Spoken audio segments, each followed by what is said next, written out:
financer l'hypercroissance, c'est le métier de Yannick Petit, le président d'Allegra Finance. Bonjour Yannick. Bonjour. Alors, quel est votre point de vue justement sur cette hypercroissance? Est-ce qu'on est à nouveau dans un pays où la croissance se cherche? Est-ce qu'on est encore à nouveau avec des pépites qui s'en sortent mieux que d'autres? On a la chance d'avoir en France un bassin très important de sociétés jeunes, innovantes, qui n'ont pas peur de l'avenir, et ça c'est important comme message, et qui ont cette capacité à se projeter dans le futur et à pouvoir évidemment commencer à afficher de l'hypercroissance. Alors évidemment c'est plus facile quand on part de zéro de faire de l'hypercroissance, mais en tout cas ça existe. Ces jeunes coqs que vous arborez au revers de votre veston, est-ce qu'ils viennent de plus en plus nombreux frapper à votre porte chez Allegra? Alors sur la partie introduction aux bourses, pas assez nombreux, mais ils sont de plus en plus nombreux.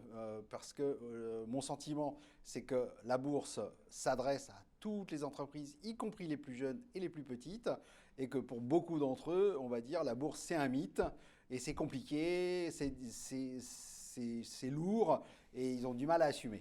Oui, ça c'est un bon point, hein. La bourse, n'est pas réservée à Renault, Total et L'Oréal. En fait, on peut, quand on est à la tête d'une société qui se développe fortement, faire appel à cet outil de financement. Absolument, c'est vraiment ça le message qu'on veut véhiculer, c'est de dire la bourse est accessible à tous, je dirais, en tous les cas, même aux entreprises les plus jeunes et les plus petites. La bourse pour tous, c'est un bon slogan.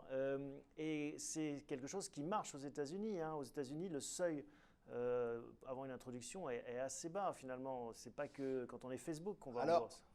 Paradoxalement, on a le sentiment qu'aux États-Unis c'est plus jeune. Et je dirais qu'en France, grâce aux outils de type Alternex, qui est le marché dédié aux PME, on a encore allégé les contraintes. Et je dirais que c'est plus facile de venir se coter à Paris qu'au Nasdaq quand on est une petite entreprise.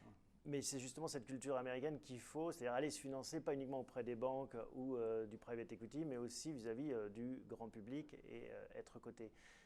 Quels sont vos critères pour vous pour accepter un dossier chez Allegra? Alors, l'acceptation du dossier va se faire sur plusieurs éléments. Le premier, bien entendu, c'est la qualité du management.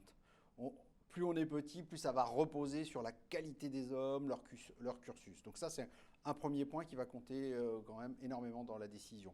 Le deuxième, c'est le marché auquel s'adresse l'entreprise. Là aussi, plus le marché est grand, plus on sera attiré, et en tous les cas, on sera intéressé pour emmener l'entreprise en bourse. Et enfin, on va dire la phase de maturité de la société. Il faut quand même être à minimum structuré pour pouvoir, je dirais, accéder à la bourse.